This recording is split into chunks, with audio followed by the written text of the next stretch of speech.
تخيلوا معي امرأة تحدت الله علنا وسجدت لغيره وقررت أن تبيع روحها للشيطان. وقفت أمام الكاميرات بكل جرأة وقالت: أنا لست إنسانة، أنا مصاصة دماء حقيقية.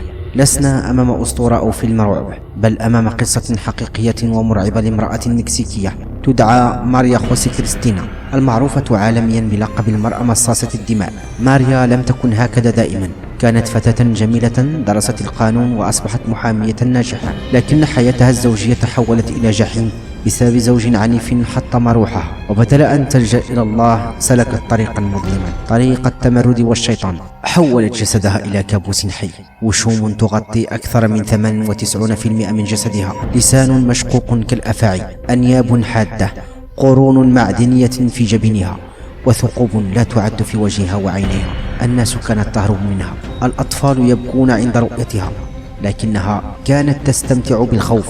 لم تكتفي بذلك، بل انضمت إلى جماعة تعبد الشيطان، وحولت مركز الوشوم الذي تملكه إلى مكان لطقوس مظلمة، حتى لقبت بينهم بالكاهنة العظمى.